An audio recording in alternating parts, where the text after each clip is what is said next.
नमस्कार प्रिय दर्शक बंधुरा जीवन और दर्शन कथा यूट्यूब चैनेले आपनादेर सबाइके आबारो एकबार जानाई सुस्वागतम।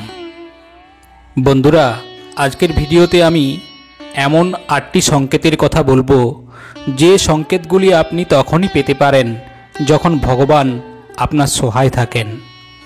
सुख और दुख जीवनेर अंग, किन्तु आपनी आपनार आशेपाशेर एमन मानुषके पेये जाबेन যারা চরম হতাশায় ভুগছেন। তারা এটা ভাবতে শুরু করেছেন যে ভগবান তাদের আর ভালোবাসেন না অথবা ভগবান তাদের ভুলে গেছেন। কিন্তু আমাদের অজ্ঞতার কারণে আমরা অনেকেই সেই ঈশ্বরের দেওয়া সংকেতগুলোকে বুঝতে না পেরে তার সুফল নিতে পারি না। ভগবান সংকেত দিচ্ছেন কারণ তিনি আসার আগে আমাদের সচেতন করেন, যাতে আমরা সেই সংকেতগুলো গ্রহণ করে ভগবানের কৃপা লাভ করার জন্য মনকে অনুরূপ ভাবনায় গড়ে তুলতে সক্ষম হই। কিন্তু আমরা না জানার কারণে ভগবানকে স্বাগত জানাতে পারি না। বন্ধুরা, ভিডিওটি শুরু করার আগে আপনাদের কাছে আমার বিনীত অনুরোধ, ভিডিওটা একটু সময় নিয়ে দেখবেন। বন্ধুরা, এখন যদি আপনার কাছে সময় না থাকে তাহলে পরে দেখুন, কিন্তু পুরোটা দেখুন। আশা করি আপনি নিরাশা হবেন না। বন্ধু, আপনি এটা জানেন কি যে আমাদের ধর্মগ্রন্থে এমন 8টি সংকেতের কথা বলা হয়েছে যার মাধ্যমে এটা বোঝা যায় যে ভগবান সর্বত্র আছেন। আসলে ভগবান সর্বত্র সবার মধ্যেই রয়েছেন। প্রত্যেক প্রাণী অর্থাৎ প্রত্যেক মনুষ্য পরমাত্মারই অংশ, কিন্তু একজন মানুষের মধ্যে জীবাত্মা ও পরমাত্মা দুইই থাকে। জীবাত্মাকে তার স্বতন্ত্রতা দেওয়া হয়েছে, সে তার ইচ্ছা অনুযায়ী কাজ করতে পারবে, আর মায়ার দ্বারা প্রভাবিত হয়ে সুখ স্বাচ্ছন্দ্য লোভ লালসা মোহ ইত্যাদির বশবর্তী হয়ে সে ভুলে যায় যে সে পরমাত্মার অংশ।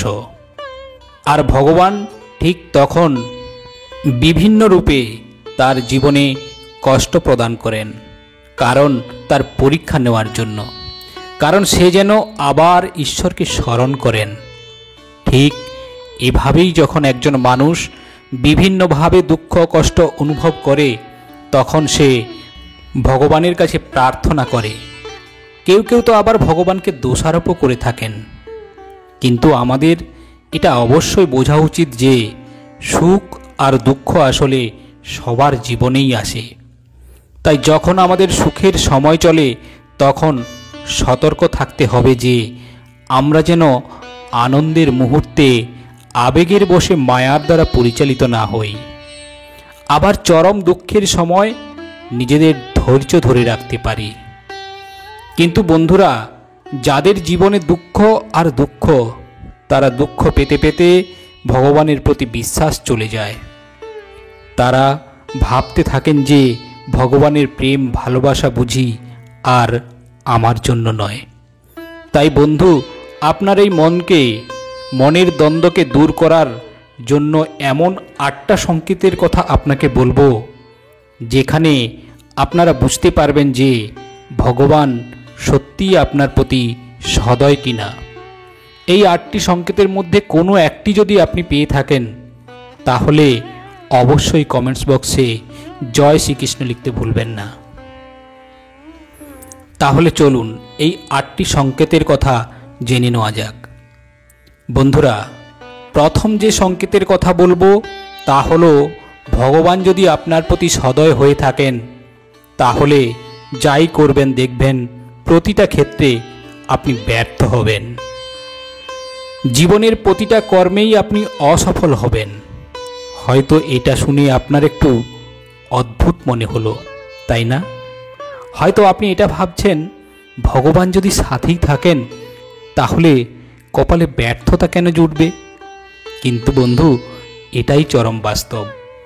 আপনি সব কাজেই আপনার 100% দেবেন, কঠোর পরিশ্রম করবেন, কিন্তু তবুও আপনি সফলতা অর্জন করতে পারবেন না।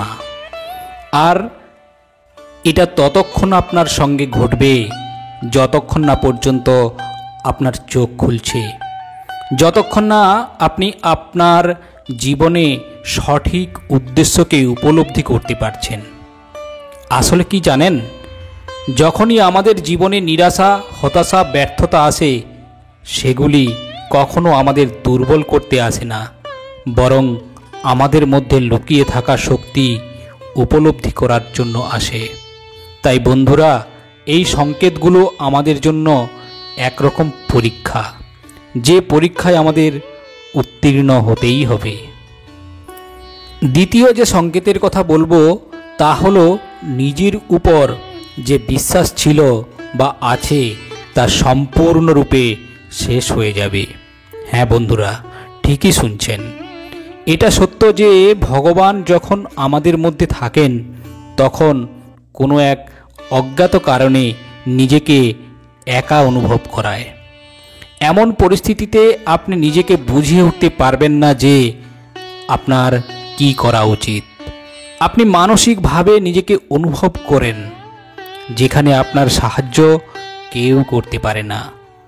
আর এমন পরিস্থিতিতে আপনি শত চেষ্টা করেও আপনার মনের অবস্থা কাউকে বোঝাতে পারবেন না।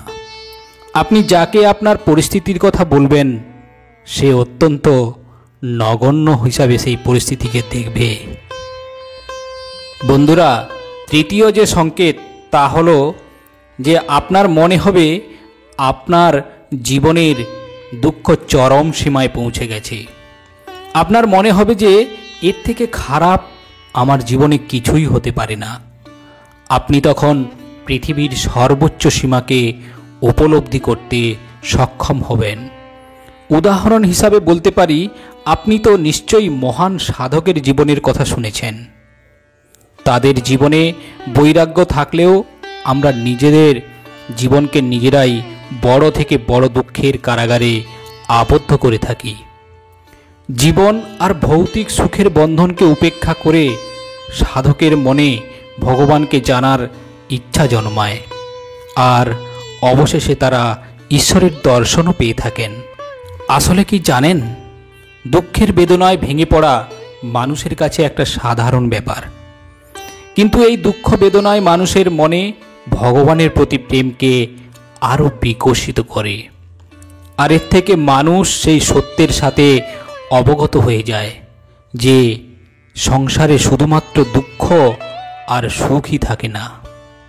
এছাড়াও এমন কিছু জিনিস আছে যা এই সমগ্র সংসারের বিরুদ্ধে, আর সেটাই হলো স্বয়ং ভগবান। আসলে ভগবান প্রথমে আমাদের হারতে শেখায়, কারণ জীবনে যদি না হারেন তাহলে আপনি জেতার অর্থকে উপলব্ধি করতে পারবেন না।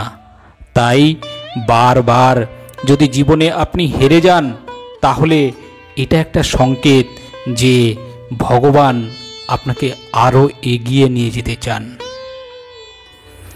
চতুর্থ সংকেতটি আপনি সেই সময় পাবেন যখন আপনার জীবন থেকে সকল রকম আশা প্রত্যাশা ভেঙে যাবে, কিন্তু তা সত্ত্বেও আপনার মধ্যে নতুন একটা সম্ভাবনার সৃষ্টি হবে যা আপনাকে সকল রকম বাধা অতিক্রম করতে মানসিকভাবে প্রস্তুত করবে, যা আপনার ভুলগুলোকে দূরে করবে আর আপনার অভাবগুলোকে পূর্ণ করবে। তার ফলস্বরূপ আপনি আপনার জীবনের সমস্ত রকম অসফলতার কারণগুলোকে খুঁজতে সক্ষম হবেন, নিজেকে প্রশ্ন করা শুরু করবে তখন। আর বন্ধু, এটাই হলো সেই সময় যখন আপনি আপনার অন্তরাত্মার সঙ্গে যোগাযোগ সৃষ্টি করবেন, আর সেখান থেকেও আপনি আপনার নিজের জীবনে একটা পরিবর্তন আনবেন। ভগবান যখন কারো সঙ্গে থাকে তখন তার চরিত্র একটা পরিবর্তন লক্ষ্য করা যায়, আর সেটা অন্য সব কিছুর থেকে আলাদা। যখন থেকে আপনি নিজেকে জানতে শুরু করবেন তখন থেকে শুরু হয় নিজেকে বদলানোর এবং তৈরি করার প্রক্রিয়া। লক্ষ্য করবেন আপনি আগের থেকে অনেক বেশি শান্ত এবং স্থির হয়ে যাবেন এই সময়ে। যে কোনো বিষয়কে গভীরভাবে চিন্তা করতে এবং বিচার করতে শুরু করবেন। যখন আমরা ভগবানকে খোঁজার যাত্রায় বেরিয়ে পড়ি, তখন সর্বপ্রথম তিনি আমাদের মধ্যে পরিবর্তন আনতে শুরু করেন, যাতে আমরা তার ভাষাকে বুঝতে পারি। যতক্ষণ না পরমাত্মার এই সংকেতগুলি আমরা উপলব্ধি করতে পারব, ততক্ষণ আমাদের প্রতি তার প্রেমকে উপলব্ধি করতে পারব না। বন্ধুরা, পঞ্চম যে সংকেতটি হলো, আপনি কখনো কোনো জিনিসের জয় বা পরাজয়কে অনুভব করতে পারবেন না। এটা সেই সময় যখন আপনার মধ্যে পরিবর্তন আসতে শুরু করবে, আপনি পরিবর্তন হতে শুরু করবেন। আপনার জীবনকে অনুভব করার দৃষ্টিতেও পরিবর্তন আসতে শুরু করে, যার ফলে বাইরের জগতে ঘটে যাওয়া ঘটনাগুলির প্রভাব আপনার প্রতি খুব কম হবে। বাইরের জগতের অতিরিক্ত ঘটনাগুলো তখন অতিরঞ্জিত ঘটনা বলে আপনার কাছে এটা একটা নাটকের মতো মনে হবে। আপনার বাস্তবিক জীবনে তার কোনো মূল্যই থাকবে না। তখন আপনি শুধু নিজেকে উন্নত করার চিন্তাতে ব্যস্ত থাকবেন। মনের এই অবস্থাকে ভগবদ্গীতায় ভগবান শ্রীকৃষ্ণ স্থিতপ্রজ্ঞ হিসাবে বর্ণনা করেছেন। অর্থাৎ এটা মনের সেই অবস্থা যখন মনে দুঃখ, সুখ, জয়, পরাজয়, আনন্দ, বেদনা ইত্যাদি মনের উপর কোনো প্রভাব ফেলতে পারবে না। ষষ্ঠ সংকেতটি খুব কম সংখ্যক ব্যক্তির জীবনে অনুভব করতে পারে। আপনার কি কখনো এরকম মনে হয়েছে যে আপনি ভগবানের খুব নিকটে পৌঁছে গিয়েছেন, বা অদৃষ্ট থেকে কেউ সবসময় আপনাকে লক্ষ্য রাখছে, বা আপনি মনের অজান্তে ভগবানের সঙ্গে কথা বলছেন? এই অনুভূতিগুলি একমাত্র তারাই পেয়ে থাকেন যারা অত্যন্ত ভাগ্যশালী এবং ভগবানের কৃপাদৃষ্টি ইতিমধ্যে লাভ করে ফেলেছেন। এই সংকেত যদি আপনি পান, তাহলে জানবেন এটি ভগবানের সব থেকে কঠিন পরীক্ষা, যেখানে আপনার বিশ্বাস, ভক্তি এবং বুদ্ধির পরীক্ষা নেওয়া হবে। যা কিছু আপনি জীবনে শিখেছেন, সেই সব কিছুরই পরীক্ষা আপনাকে দিতে হবে। বন্ধুরা, সপ্তম যে সংকেতটির কথা আপনাদের বলবো, তা অতি বিচিত্র এবং অদ্ভুত। মনে করা হয় যখন ভবিষ্যতের ঘটনাগুলি কেউ আগে থেকেই দেখতে পান, তাহলে তার অর্থ হল ঈশ্বর সংশ্লিষ্ট ব্যক্তিকে সংকেত দিচ্ছেন যে আগামী দিনে তার জীবনে ভালো কিছু ঘটতে চলেছে।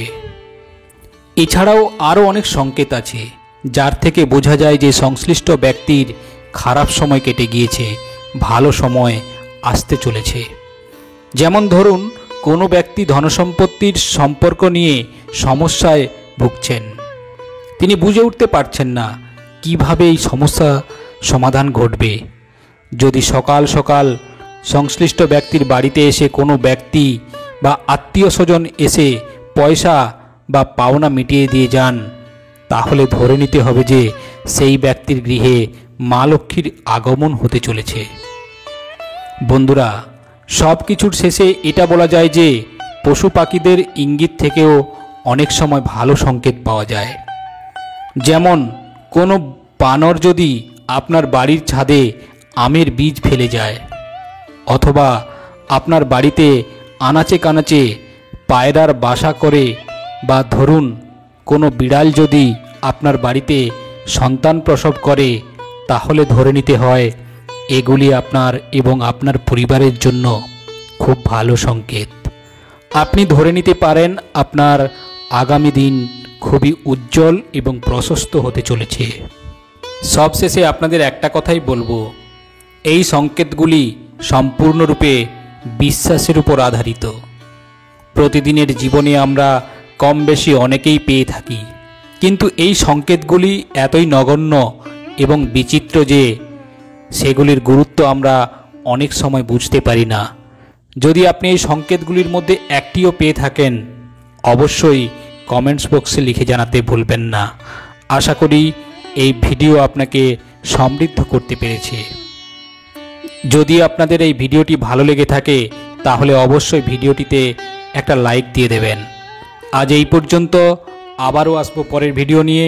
ততক্ষণ ভালো থাকবেন, সুস্থ থাকবেন। নমস্কার।